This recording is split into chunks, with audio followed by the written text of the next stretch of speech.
Welcome to the Great Birth Rebellion podcast. I'm your host, Dr. Melanie Jackson. I'm a clinical and research midwife with my PhD, and each episode I cast a critical eye over current maternity care practice by grappling with research and historical knowledge to help you get the best out of your pregnancy, birth, and postpartum journey. Welcome to today's episode of the Great Birth Rebellion podcast. I'm your host, Dr. Melanie Jackson, and today I've invited bettyannedaviss, who's a Canadian midwife of nearly 50 years experience, to talk to me on the podcast. Bettyanne is a keynote speaker at the Convergence of Rebellious Midwives 2026, which is coming up next year. And I'm on a mission to bring this, I don't want to call it ancient wisdom, but there is so much wisdom in our elder midwives who have collated and collected experiences, knowledge, wisdom that I want to share with you all. Bettyanne has published a lot of books, research papers, and information. She's been heavily involved in midwifery activism for an entire career. In the resource folder today, I've aimed to collect and collate everything I could find on bettyannedaviss in the resource folder for anybody who's on the mailing list. Today, I speak to Bettyanne, 50 years midwifery experience. Her mission is to change the world. And I love that. Even in her older age, she commits to having 20 more years of activism in her. She talks about midwifery as a mission, and she worked as a midwife for 18 years before it was even legislated in Canada as a profession. Please enjoy my conversation with bettyannedaviss. It's just a snippet of what she has to offer. I invite you to grab a cup of tea or start on your walk and settle into this conversation with bettyannedaviss. Welcome, Bettyanne, to the Great Birth Rebellion podcast. It's a pleasure to have you here. You're coming out for the Convergence of Rebellious Midwives in 2026. So I wanted to fully introduce you to our listeners. So we're going to jump straight in. Can you describe yourself or explain who you are? If someone gave you 5 minutes, what would you say? Who is bettyannedaviss? I am an older midwife from a different type of practice than the average, mostly because I didn't really go into this thinking it was a profession. I went into it because I was in a place where it was needed. It was in Guatemala. And I thought, oh, this is something I'm very interested in, even though I'd never had a baby. It started when I was there during an unexpected, totally unexpected, but I was there during a major earthquake. And we'd had earthquakes before in Guatemala, but this was huge. It was in the middle of the morning. It was 3:00 in the morning, and our whole village was devastated. Everybody's houses fell on them. There were a lot of deaths. 25,000 people died. And I was just thrust into doing everything from delivering babies and setting up IVs and helping people to breathe better by putting their head back so their tongue could come back into their mouth. It was a pretty difficult time. How old were you when you went to Guatemala to travel? I try to forget the exact age, but it's like early 20s and Sure. very naive. Right. And no formal sort of medical training or any kind of training at that point. You were just doing your best. Is that what happened? Yeah, and no formal training, and also willing to learn whatever was needed and feeling a sense of empowerment because they actually thought I knew something even though I didn't, just because I was from North America. And so one of the things that happened was I wasn't just doing births. I was pulling teeth because we had people who had a diet of a lot of sugar and coffee. And I ended up having to help people take out really, really damaged teeth. So midwifery was part of that. But also because I went up into the highlands, I had to learn how to pack a horse. I had never really ridden a horse very much, but I knew how to pack them. And after that experience, and every time I'd get up into the village, there would be somebody coming up to me asking if I could help with the birth. Did they have any traditional midwives there who were also helping? Oh, absolutely. Yeah. They always had traditional midwives. It's just that the traditional midwives really, they had lots of experience.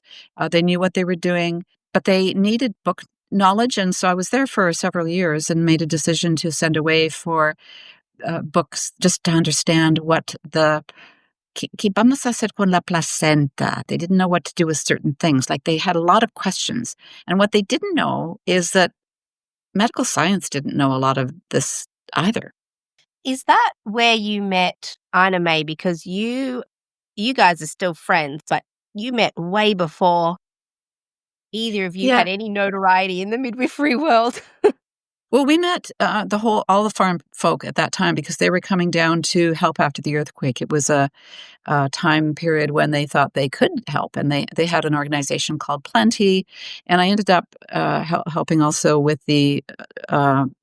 Even when I came back to Canada, there was a Plenty Canada, and there were people from the farm that transplanted themselves to Canada. So it was a time when a lot of us just got together. Would you self-describe as a hippie, like how the midwives at the farm and the people at the farm would describe themselves? Would you identify like that? You know, I would consider myself a hippie, but I never really smoked dope because I don't smoke. Yeah. And I became involved with a religious group. It was the Seventh-day Adventist Church. So it was a different foray into a different kind of life. It was very similar. We lived on a commune.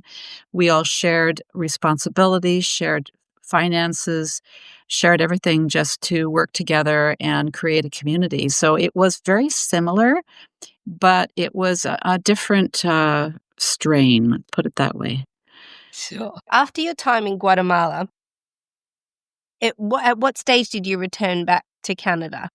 Well, after Guatemala, I actually went and worked in Alabama for a while because there was a Seventh-day Adventist outreach center there called Ichi Pines, run by the Thrashes. Dr. Agatha Thrash was a very well-known physician who had become an Adventist, become quite converted, and converted to a form of living, which is getting back out to the country, helping people get out to the country, helping people get back to a natural way of healing and natural way of doing birth. So birth became part of that process. It wasn't.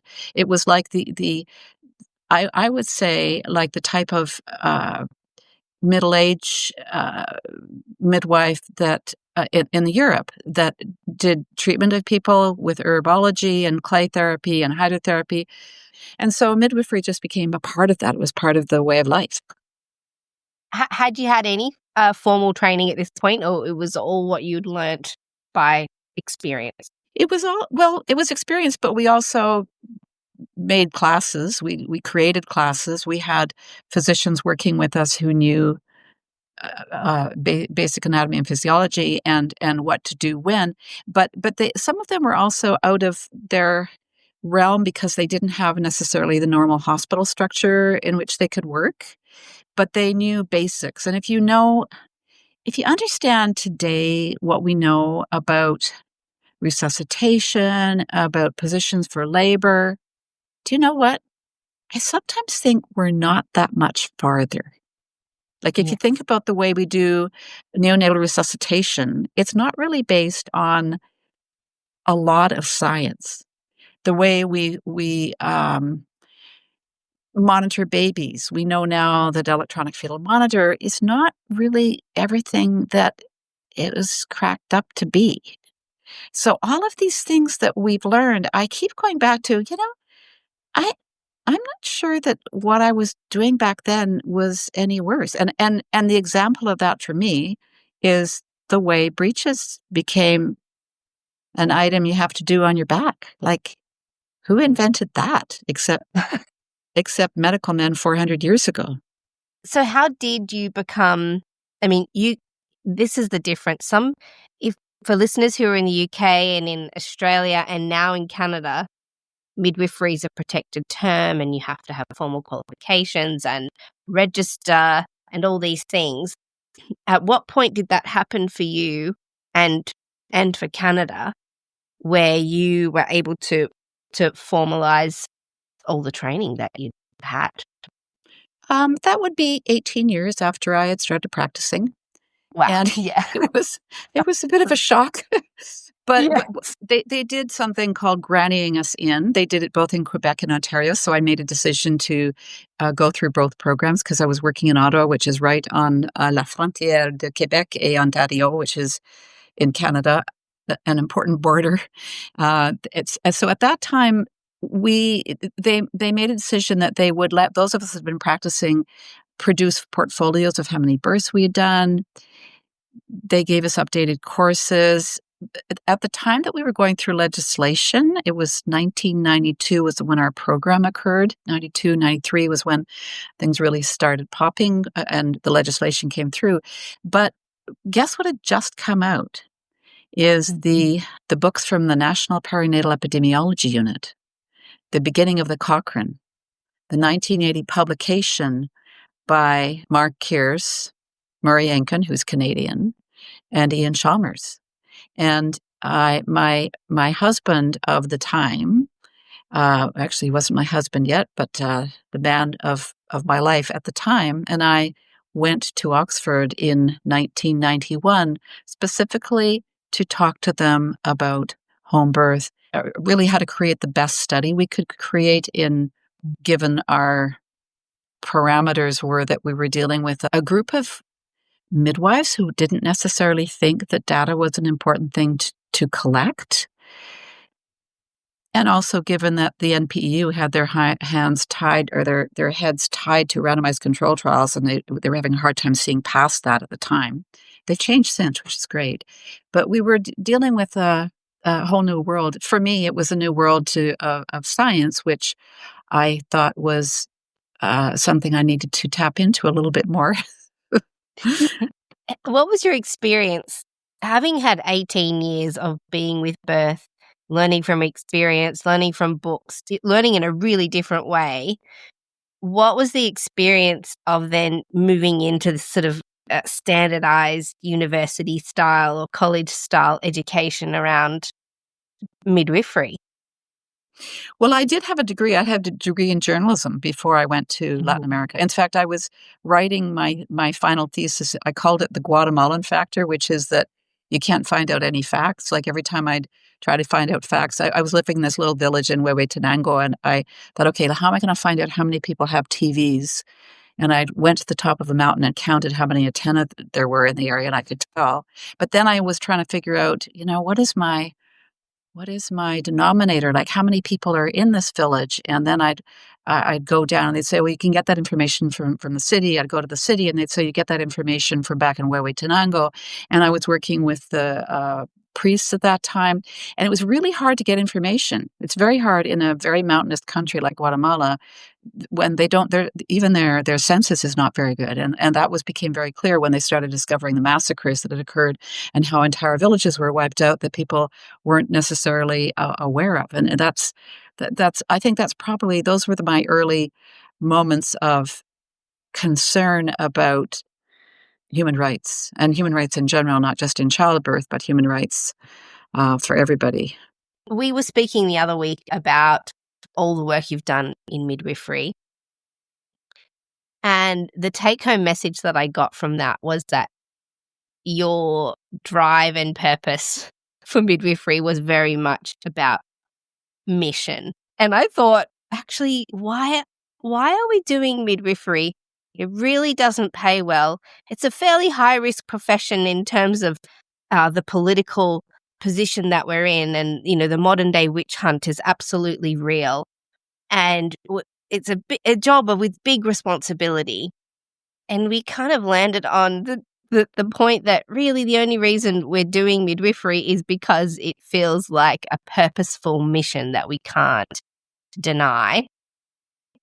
Right. So, right. And what we were talking about was this I realized that I entered into midwifery because I was living in a religious community that felt it was really important for us to help not just our own community, but all the locals. And especially when the earthquake hit, suddenly the gringos no longer were just gringos. They were people who were actually helping this village in a major way because it suddenly just made everybody equal because we were cut off by avalanches. We couldn't get to the main arteries, and it became really clear that we're all in this together. So we needed them, they needed us, and that's a really, really important thing to understand about humanity. But it was on a spiritual level. And then what happened was that when I came north, I started realizing that midwifery is quite different, but also not just midwifery, but the way people do birth is quite different. So we went from doing births in a way that was a spiritual mission, absolutely a mission, to I started realizing that people weren't getting what they needed because there was this medical profession that seemed to think that they owned birth. And it didn't make a lot of sense to me, especially didn't make a lot of sense when I found out about Friedman and the Friedman curve, because I'd already been practicing for several years when I found out that, oh, you're supposed to put parameters on birth. You're supposed to do things like you're not supposed to let women labor longer than a certain amount of time. And I thought, how ridiculous is that? Everybody labors differently. Like it made no sense to me. But I thought, okay, well, let's figure out how we're going to demonstrate that what we're doing is probably better than what they're doing because it didn't make sense. And also because women weren't happy in the hospital, so they were coming to me for home births. I mean, when I first set up practice in Ottawa, there wasn't anyone actually practicing there except with physicians. So it was the first time that I ended up just starting because the only physician in town, well, there were two of them actually, but they weren't really ready to work with me because they already had their own nurses that they were working with. And I thought, oh, I'll just go out on my own. And I had no idea at that time that there was even a legal parameter that I might have to accommodate. Like it was not in my mind because I was thinking on a spiritual level and I was offering people what they wanted. And people were asking me if I would just do a birth with them at home. They didn't want a physician there. And it was basically, I guess, like it was the free birth of 1975. That's how we started, right? And that's how Yeah. people in Guatemala did it. I didn't think of that as being wrong. I just thought of that as being different. And these people seem to want it. So why couldn't I do that?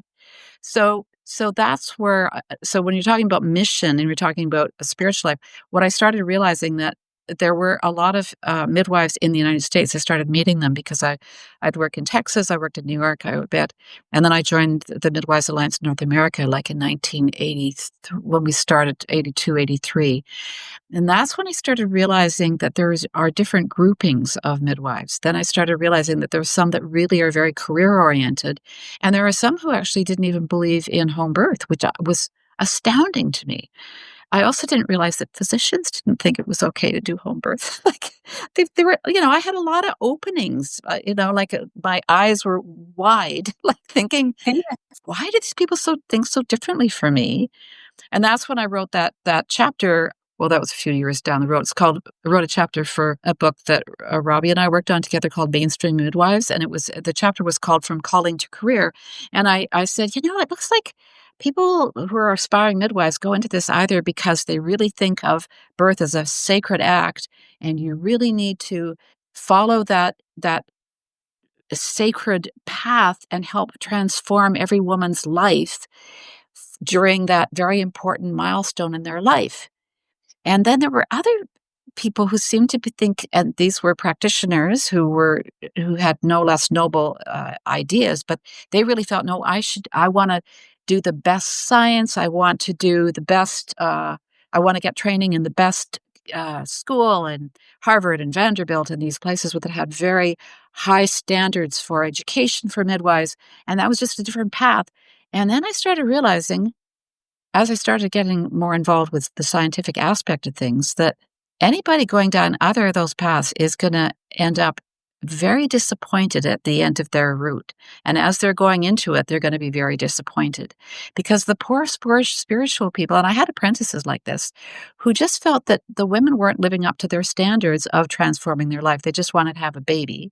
And the midwives that were working, trying to get PhDs and MAs and letters after their name, they were never going to make it in the medical world because the medical world is never going to recognize you because you're always going to be just a midwife who's lesser than a doctor. Because I started studying professions.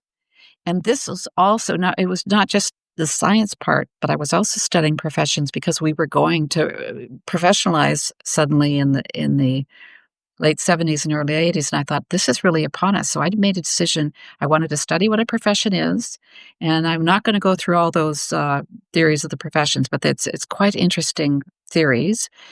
And after I went through all those theories, which is it's in that chapter called From Calling to Career. It's also my thesis called From Social Movement to Professional Midwifery Project. Are we throwing the baby out with the bathwater?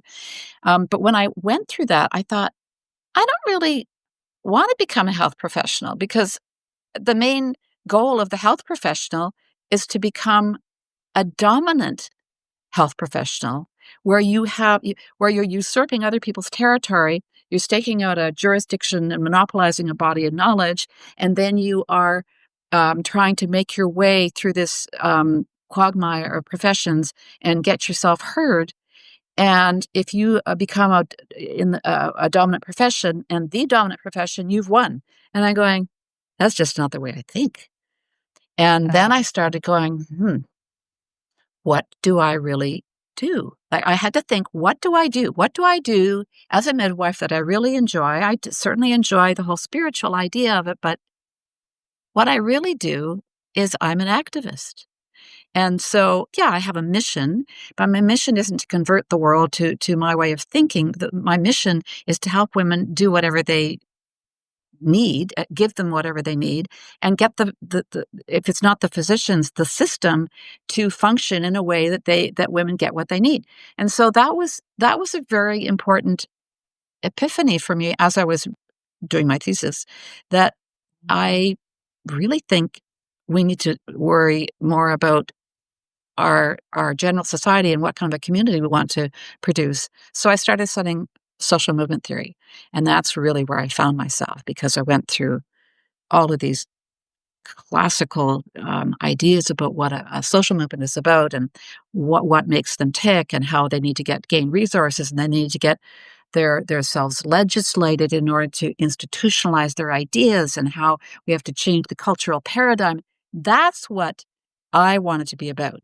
Now, I'm not going to say that every single midwife has to do that, and certainly everybody doesn't have to do my path, but I think that we're going to die if that's not what our path is. But I think that's also true of physicians. I think they're going to die if they think that they're in this because they want to buy a Porsche and play golf. Well, no, they're pretty happy doing that, I guess. But I just feel like I'm here to change the world, nothing short of changing the world. And if I can't change the world, then I'm not really happy. So that's my mission, is to change the world. And so Betty Ann's mission is to change the world through a brand of activism and mission. And also, obviously, midwifery is still part of your identity, but the big mission is world change, and for women to get what they want and need in labor and birth and parenthood, all through the whole journey. Yeah, and what makes sense, but also what scientifically makes sense. But also, I hitched myself up with a scientist. He's kind of a good guy. When I got together with him and we started working on the MANA statistics, Ida May comes to me and she said, he's pretty good. He's pretty useful. I said, yeah. She said, next we need a pharmacist. So you were marrying wisely. But Ken and I spent a lot of our time being also disappointed, because we just thought, we're just going to do, the largest home birth study for its time at the time that we published it in 2005. We got it published in the British Medical Journal. The Journal of the American Medical Association wasn't going to publish it because they said to us, why? Our readers wouldn't be interested in this. And I go, yeah, why would they be interested in something that could revolutionize public health? And they, like home births, right? They took it at the BMJ, which we were delighted that happened. And we were really appreciative of all the midwives who rallied around this. It was the North American Registry of Midwives that really were able to work with, because we were working with MANA, but what happened was MANA, it was an organization which was divine. I loved MANA. We that's where a lot of my ideologies formed, was around MANA. MANA is called the Midwives Alliance of North America. It was originally an organization that united supposedly all the nurse midwives as well as the midwives that were home birth midwives, but also it was uniting Canada and Mexico with the United States until Canada started to realize that we don't really fit in this organization because it's very American dominated. And the Americans were very much into the social movement theories and not necessarily studying the social movement theories, but they were not into science to the same extent that we were in terms of proving the home birth piece. And they were not as much. We were trying to figure out how we could see the nuances of birth. And that was more difficult for them, especially when our data form went from 1 page to 2 pages to 4 pages. And that's because we wanted to collect on things like plateaus, because I realized, again, I started creating this term, plateau, because we had been talking about how in second stage you might have a plateau, but in first stage you have a plateau often at 2 centimeters, at 5 centimeters, at 6 centimeters. And I realized that's the way labor goes. It goes in like plateaus. It's like you're going in the Sierra Nevada and then you get to another plateau, and that's how labor goes. But to get back to the social movement theory, what I realized was science can prove and institutionalize your profession, and it can institutionalize your ideas. But science is not listened to necessarily by the players that you thought would listen to it. Hopefully, the ministries of health are going to listen to it. I don't find physicians listen to it unless it's a randomized control trial, and that's been the problem for many years. The randomized control trial, which was created, around the 80s, was when it started to become more created into a larger-than-life gold standard. And the gold standard created by the National Perinatal Epidemiology Unit that we spent time with became one of those things that unfortunately got in our way on some levels. And what we'd like to say is it's not really a randomized control trial is very good for drug trials, but when you're studying broad-based complex phenomena in the world of what Ken calls a big E epidemiology, which is an understanding of how everything is happening in your community, on the ground, with the practitioners in your vicinity, with the women and their health status. Those are very different. To do a randomized control trial is sometimes very difficult. Yeah. And so because of that, collecting information in your own community, with your own hospitals, with your own midwives, with your own groupings is incredibly critical. But I'm just saying that, but as much as that science is really important, I find that people don't listen to it anyway. They often just go off with what they want to do anyway. And it has, they go off with what their own experience is. Of course, that makes sense. I'm really keen to explore what you explained about labor plateaus and also your experience with the retraction of the cervix in labor, because you watched labor and birth in an unfiltered way for 18 years. And that is a very unique set of knowledge where it wasn't clouded by medical assumptions or anything like that. You got to see labor and birth raw and real as it actually plays out without putting arbitrary boundaries on it. So one of the things that you noticed was physiological plateaus, which Marina Weckend has also picked up on your original thoughts on on how physiological labor plays out. Can you talk to us about what your experience is of the cervix in labor? Curious to extract some of your knowledge around that. So it wasn't just me. I mean, what was really interesting about this is when we were creating the data form. So I started creating this data form in the 80s for the Midwives Alliance of North America.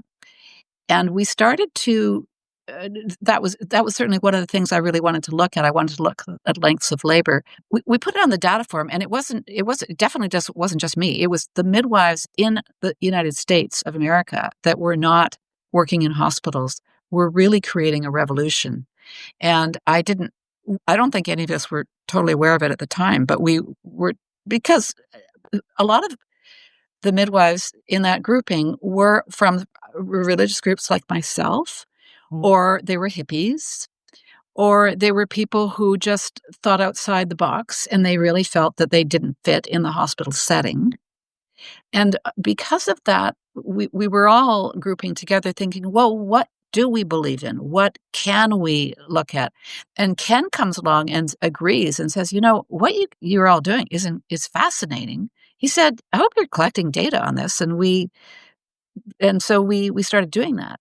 And then along the way, we started realizing that actually the most important thing for us to do is put out a study on home birth. But in the meantime, yes, these nuances were really important to us. And one of the things that happened to me, the reason I came up with the cervical reversal term is because I was just with a woman one day and went into the hospital because she wasn't going very quickly and she was 5 centimeters. And no, she got to 7 centimeters. And I went in the hospital and they said she was only 5. And I thought, well, maybe I just do vag exams differently from this doctor. So I snuck a glove and did an exam, and I realized she really had closed down. And I thought, she just closed down because she's taken a fright. The cervix has taken a fright. And so I said I went to Anna May and I said, Anna May, this thing that just happened to me, and I just want to tell you, I think we should put this on the data form. I'd really like to do it because we were, she had been the person who was working with the data form, and she was having she was pretty busy with the farm, and she was working on the farm data, but I wanted to work on the data for all the midwives right across the country. Also because she was working with a very distinct community, again, very useful, but it was hippies and Mennonites, and I wanted to do the right across the states. So I put it on the form, and lo and behold, I created this term. I knew the term had not been invented anywhere. And enough midwives picked up on it that they recognized what I was talking about, that the cervix had shrunk. And they say that, it's not an obstetric text. So I did search for it. And what we realized was it is a phenomenon very possibly happening from an emotional response to something. We didn't collect enough data, I feel. We do still have that data. We haven't, and I started adding things to the database after that about when you've had a cervical reversal, what happens. But the point of the matter is that at the beginning, when we found that people recognized what it was, we found it happens 2.6% of the time. Now, isn't that amazing? We would never have caught that unless we had put it on the actual form. And then what happened was I was Sue Downs is one of the people who really picked up on the data form that we had created. She thought it was pretty interesting what we were doing, and we went to Sheffield, I remember, and had a meeting with Mavis Kirkham and some of the people at the Sheffield University, and they just loved this idea. And I went, oh, good. Because I was having a hard time at that time getting the data form accepted in my own province, because everybody in Toronto was just thinking about legislation and don't do anything outside the standard. Let's not think outside the box too much, Betty Ann. I mean, we don't want to do that because we're trying to get legislated and look good here. And in Sheffield, they were just really excited about something different because they've been midwives and had for centuries, literally. And we didn't have that luxury. We still didn't even have legislation in Canada. But as we sat there talking about cervical reversal, I don't really remember who came up with the idea of, well, it's kind of like, I mean, we had been talking about it taking a fright, but that's when somebody said, it's really recoiling. So I said, that's it. That's probably a better term for it, is cervical recoil. So again, we just started, we kept collecting on this information.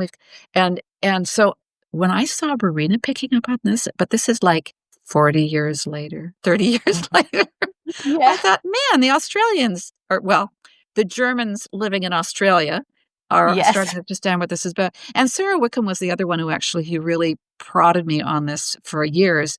And she was amazed that we hadn't published on it because I think she had seen our presentation. Ken and I had presented it in 2002 because we were showing how often people have these plateaus. And it was at the Vienna Convention, ICM convention. that we did it. And we were working, there was another person at that time, and she was also looking at lengths of labor. And so at that time, a lot of us were really questioning that. And it was a time when Friedman was starting to become undone until the World Health Organization decided that he was really undone in 2018. They made a decision to stop using, on a religious basis, if we want to call it a mission for WHO, stopped using bloody, what do they call it? A Friedman curve? It's not just the Friedman curve, the partogram. Oh, the partogram, yes, which was never substantiated at all. I mean, I used to have these conversations with Anne Fry. So Anne was a very good friend. So it still is a good friend. So Anne and I would get together and we said, you know what? When is it you really need to go in and do something about a woman who's having trouble? Well, one is the baby's genuinely having a problem, right? The other one is the mother, the practitioners, the husband, they're all fed up, right? It's the fed up piece. And that's when you need to go. Because the mother usually knows when she's fed up. She goes, okay, I've had it. I don't want to hear any more about orgasmic birth. I don't know who did that movie, but I don't like it. Who does she think she is anyway? Right? So that's where I mean, the practicality of this stuff is so much more important than the science, and yet the science is so important to us to help prove the practicality of what we're doing. So when is too long? Because I love this conversation. I'm a home birth midwife myself, and we don't stick to these arbitrary time limits on labor and birth. And women ask, well, how long is too long? And we're like, well, my message has always been, if the mum's okay and the baby's okay, then we don't have a problem. We just have a long labor.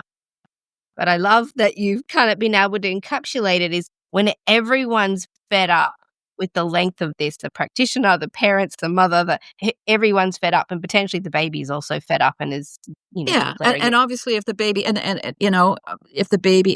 if we're starting to get meconium and all those things are happening, then you're starting to get more concerned. Yeah. How long did you attend? Do you still attend home births now, or are you? Yeah, absolutely. Have been practicing for 50 years by the time I'm at the convergence. The convergence, yeah. Wow, 50 years in midwifery. That's February. insane. I count my time as, I was really doing it in 75 a little bit, but 76, February 1976 is when the earthquake hit, and I really started doing it in a major way. February 76. So you'll be at the convergence. Yeah, it'll be 50 years and a few months of midwifery. Yep. You've just learnt about birth in such a different way to so many of us midwives who are listening. We've been institutionalized midwives. So your current role is home birth, but are you also employed at a hospital? Yep. Yeah. Wow. Actually, I went, they actually employ me. What?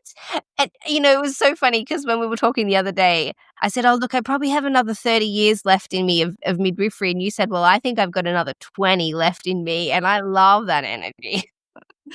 Well, I'll tell you what, I just went down. We're at our cottage right now, and I just went down, and it's getting kind of chilly down there at the water, but I took a hot tub and I dove in, and it's a little chilly, but it's really, really energizing. My husband's a great sport. He's a great sports fiend. He plays hockey twice a week, and I swim as much as I can, and that's how I think I'm keeping myself together. But Excellent. So what was your question? Well, my question is, you live in these two different worlds, home birth, but then also you're working as a midwife in hospitals. What are the challenges for you when you're doing midwifery in a hospital? What is that? It's such a different way of practicing. What happens to you and to women? And I'm sure you've had opposition because of the way you of the way you think. Nah, no problem. I think I've had the most I've had some really serious problems. The first serious problem actually I had was actually with midwives that had become institutionalized, and new midwives who were trained in a place where they're more medical, thinking that, especially up here in Eastern Ontario, when we first went to legislation, a lot of the midwives I had actually either trained or that we were working together. Had been my apprentices, or we were developing midwifery together, and we had developed a kind of way of thinking, I think, that was quite legitimately both scientific but also quite intuitive. And we were doing a lot of home births. In places like Mississauga, near Toronto, they were doing more like 5 or 10% home births. So we had a different crowd up here in Ottawa. And actually, when we went to the hearings that they had for legislating midwives, all the rebellious midwives were the ones who came to talk in Eastern Ontario, laid it on the line. One of the things we were concerned about actually was institutionalizing and having a university education. We had some concerns about that because we felt that it was going to take away from the community sense of whom we are and create people that are interested in just going into the university and having a career, which is back to that whole concern I had called from calling to career. Yeah. Like, if you are going to go into this because you think this is a good career and you're going to make a lot of money, as soon as that happens, it seems that people are going into it for the wrong reason. So that's the thing that you always have to think about when you're becoming a midwife is, why are you doing this? Because you're not going to be very happy if you think that this is a career where you're going to either make a lot of money or you're going to, well, people are making pretty, we've got a pretty good career right now in Ontario, but it's not just exactly what you might think it is. Can you explain firstly, what your definition of a rebellious midwife would be? and That's and your term. then I love it. I know that's my convergence. Well, the rebellious midwives, my thinking about rebellious midwives. I think a rebellious midwife is a midwife who is woman centric. So thinks about what the woman wants over what her workplace or what the midwife wants. And I feel like a rebellious midwife is evidence-based, understands the evidence, but also is able to work within the desires of the woman. And lots of people would say, oh, well, that's what the maternity care system aspires to be. But I don't think that the maternity care system is woman-centered or evidence-based. So when I describe a rebellious midwife as somebody who's evidence-based and woman-centered, it surprises people because they're like, oh, hang on a second, I thought that's what the system was supposed to be. But I think the maternity care system is system-centric, policy and process-focused, and acts out of culture and experience rather than evidence or even just what women need. So that's what I think a rebellious midwife is. I think that all professions need their idealists. Any good, respecting profession needs its idealists. Midwives happen to be idealists because they are always fighting against the system that is trying to medicalize birth. We've always had that branch that's our mission. But I happen to have some very, very good friends in the medical profession, and one of them is Andre Lalonde, who was my boss when I worked at FIGO. I made a decision when I was had been legislated for about 10 years, that I wanted to, 10 or 12, that I wanted to understand how these men think. And I applied for a job at the International Federation of Gynecology and Obstetrics, and my boss was Andre Lalonde. He hired me because I'd just been to Afghanistan, apparently. I didn't know that at the time. And it looked like I was working on, the usual trying to change the world. But he also saw me present in Trinidad and Tobago at ICM when I stood up and I said, why are we trying to when I was worried about the third stage management, active management of third stage labor. And I stood up and I said, why are we trying to give women more and more drugs when really what they need is they need good food, they need proper care, they need a place where they can live, and poverty is really one of the problems that we're dealing with here. Why are we just pushing drugs on them? Mm. And he thought at that moment he wanted to hire me to run his postpartum hemorrhage program. Right? Like, what's wrong with this picture? But it had to do, I think, with the fact that he's a bit of a maverick himself. And what was really interesting is it was when I was working for him. Picture this: Canada, 2004. What's happening in 2004 in Canada? The term breech trial has just been exposed, and I'm Mhm. sitting in the office, my SGC office. I've been hired by Figo. I said, "Why are you hiring me? I don't really know why you're. I understand. I need to know why you're really hiring me." And they said that it was because they recognized that they were an old boys club and they needed to hire somebody who could help them understand women on the ground.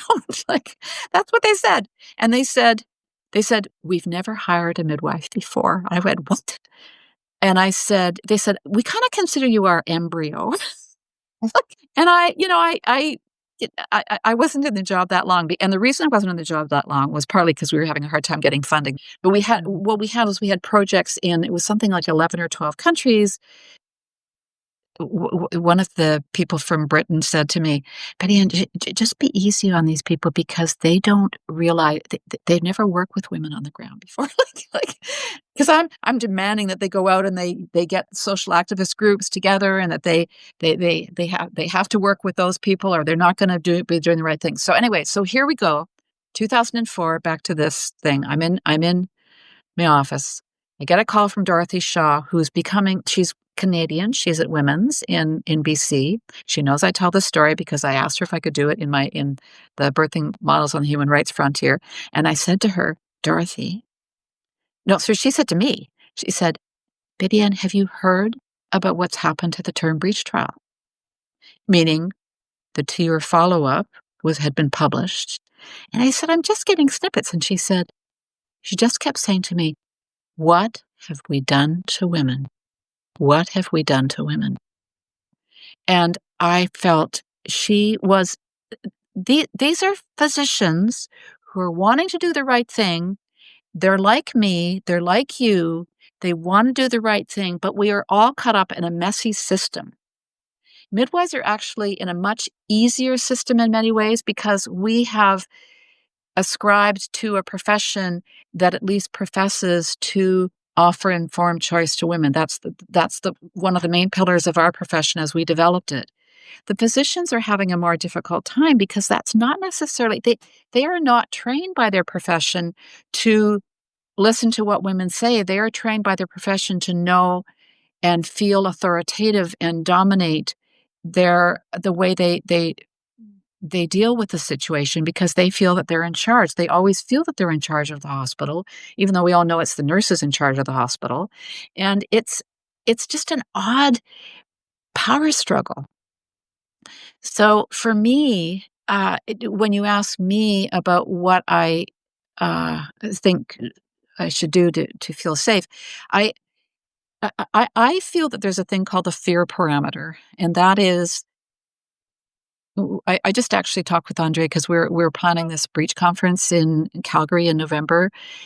And I said to Andre, I said, "Can you just tell me what you really think we should be doing? Like, where you think we should be going? Can you just tell us why you think this has happened with breaches? Like, what is it that can change this? Why is it that some places they're doing breaches and in other places they aren't?" And he said, "Well, first of all, he comes from Quebec. Quebec did not necessarily listen to the term breach trial, which was set in Toronto. There's always, as you might have heard, a little bit of a separation between les francophones et des anglophones. Je travaille à l'hôpital Montfort. I work at a French hospital that really just puts everything on the table and talks about things in a very straightforward manner. I find that the English hospitals, we're always talking about the committees. Well, we'll see what the committee says, and we might not have her on the committee. It's always this kind of way. It's a different way of approaching the world. It has to do with, well, we're professionals and we're not going to talk about this in that way. Whereas the French just put it on the table and they say, okay, like for instance, when I started doing breeches and I had this lovely man who was the head of our head of obstetrics at our hospital, he said to me, well, Betty, we don't want you doing, we're concerned about some of the things you're doing here. And I said, like what? They said, well, the VBAC. And I said, well, the VBACs are not a contraindication in the SOGC guidelines. They said, they're not? And I said, yeah, go look at them. And they looked at me and said, oh, you're right. They said, why do we think it's a contraindication? I said, because in the old VBAC protocol, it was a contraindication. That's why you're putting that there. But a lot of this stuff, coming back to the fear element, I think a lot of what happens in our hospitals is that people are fearful. They're fearful of their jobs. They're fearful of their careers. They're fearful of something, of the major thing that might happen. And so I do I've given whole hours on fear, asking people what really is they're afraid of, why they're afraid to do breaches, for instance. And I asked everyone in the room what their the biggest fear is. And a lot of people, of course, say, well, I'm afraid of losing a baby. And it's not just the fear of losing the baby and losing their career or feeling badly among, as a bad practitioner, but really feeling for the mother and for the baby, right? But one of the things that one of the OBs said in the room is he said, I think I'm fearful of being found out. And it had to do with, I immediately identified with that. I know what he was saying. He was saying, I'm an obstetrician. And he's here learning from everybody in the room. And he is no longer in a power structure that puts him on top. And that's a really difficult thing for physicians to do. So the other thing for me in my hospital and both hospitals that I have privileges to hospitals in Ottawa, the physicians are really fearful that I'm not fearful enough. They're afraid that I am going to do things that they would be too fearful to do. And one of those is just doing vaginal breaches, like just doing that. It's not just that I do them in the upright position, it's that I do them at all. And so somebody who's that fearful or not fearful enough, how can they possibly be trusted to be among us? They're not fearful enough about what we find fearful. So, Yes. so I spend half my life helping people get over that fear. And part of it I do with statistics, right? And I do also with getting everybody together. Like in our room now, we have the pediatricians. At first they wanted, when I first started doing breaches, they wanted to have peds in the room. Some places have found that pediatricians in the room sometimes are also very fearful, and they want to grab the baby before the baby needs to be grabbed. And they feel that they own the baby in the room. They don't feel that the mother still owns the baby, even though the baby might be having trouble.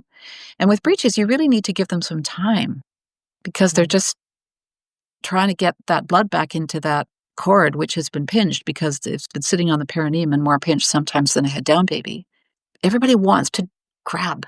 It's similar to NRP. I mean, I was very fearful when I first saw people doing resuscitation up here, because we'd have babies that were much more in trouble in Guatemala, and up here they just grabbed them, they cut the cord, they throttled them with all kinds of instruments, and it was fearful for me to see that. So it's really something to understand when in your culture, if you've decided that this is the way you're going to do resuscitation, to step back and think about that golden hour and what that means to that baby and that mother. So I guess the other piece, for me was the association of peri and perinatal psychology. That was a really effective thing for me. And when Thomas Fernie, who is from Toronto, who wrote The Secret Life of the Unborn Child, and got together with some of the people in Europe, and started looking at what we're doing to babies. That was a really important part of my sensibility too, just bringing that in. So I mean, I have been a midwife all my life, but I have always hung out in circles where I'm trying to access the people that are in power structures and trying to figure out how I can change those power structures, because that's what we need to do. I'm curious to know, what does the future look like for you, Betty Ann? You say you've got 20 more years, you feel, in you of fight left. Oh yeah, I got What's fights. I'm not happy unless I'm in there working on some stitch that's come undone. uh-huh. What's the plan? 20 years, 20-year plan. 20-year plan. Well, I'm just totally in love with the man that I've been with for 30 years, Oh. and he with me, and we are thinking about other things always. We have our concerns about the environment, our concerns about our grandchildren. We've got 6 grandchildren. It's really critical is to see those children grow up in a place that's safe and in a place where they can open their minds. I I feel that the future in Canada, for me, a lot of it, of the things that I've been doing with Inuit and the First Nations people, the Indigenous people of Canada, they have opened all of our minds. They've been taking over a lot of the power structure here. They've been taking their place in our society in a stronger way than I've ever seen before. It's delightful. It's putting us all in our place. So that to me, so you're asking what I'm doing in 20 years. I What's your 20 years going to be full of? I'm I want to make sure I can't leave until I know there are enough midwives. A few mosquitoes here. Um, there are enough midwives doing breeches.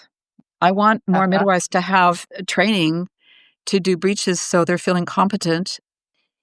I'm not doing that many breeches at home here because I have the ability to do it in hospital, and most women in Ottawa are more conservative, and they actually Mhm. don't want it at home. They don't want to breech at Mhm. home. And I was trained most of my life, even in Guatemala and various places, to transport a breech, not Yeah. for a cesarean, just for other people who know how to do the breech better than they necessarily know how to do it if they've only done 2 or 3 at home. Yeah. But what I'm finding is the midwives are too afraid to do it. The the people that are picking up on it are the people that are the traditional birth attendants. We have a lot Mhm. of them now in Ontario. I had no idea until I started teaching with Breech Without Borders, and I didn't know that I thought I was going to train physicians and midwives, and I thought, "Oh, great, there's lots of people signing up for this course," and I found out that 95% of them were people that are not in the system. They're in a system, but a different system. And in Alberta, almost 95% of the people who took the course were registered midwives. All right, I have one final question. To the midwife who is listening to this episode, what would you want to tell them? Be yourself So and simple. don't let anybody tell you that whatever you're doing is totally wrong. If you know in your heart that what you're doing is something you need to be doing. And I'd say as long as it's evidence-based, but you know as well as I that the evidence becomes very skewed if there are people that are trying to do it, in a way that isn't necessarily the best way to show the entire picture. Betty Ann, thank you so much for your wisdom. We could talk all day, and we had quite a lengthy discussion before this one, and I feel like just cannot extract all of your wisdom in a short period of time. But you will be at the Convergence of Rebellious Midwives in 2026 when we get to enjoy more of your wisdom and have more of your time. And you're very good friends with Andrew Bissett, who will also be there. It's going to be such a rich conference, and I can't wait to introduce the other rebels to you, Betty Ann. So I appreciate your time and your wisdom and your energy. Maybe I've got 50 years left, not 30 years left. Right. That's right. And Andrew Andrew's been a good friend of ours for 20 years, I think. And we are bringing him here too, because he's another one of those people to me that has been very instrumental in doing things in a very understated way. I had him do some interviews, and he's so understated. He says the most profound things in the most quiet voice. I'm like, I know. Oh my God. It's great to hear him. And I love to spend time with him. And when we wrote this chapter, I don't know if I've ever told you this before, but when we wrote the I had him write a chapter with me on breech for the birthing models on the Human Rights Frontier book. Chapter 5 is on breech and how to bring back breech and how to unshackle all of those things at your department. It takes him a long time to get to things like that, to get back to me. So I decided I was going to go down. I flew down to Australia, and I went and we did the final bit of the chapter in his mail shed. I invaded. You invaded his man shed. Oh, it's called the man shed. Okay, not the mail shed. It's like we're it's like we're putting together the Canada goose, the stork from Europe. And I said to one of our midwives who's from Australia, Helen in Calgary, I said, "What's the national bird?" "The kookaburra, of course." So we're going to have the Canada goose and the kookaburra and the stork all in one little logo for this conference, this breech conference.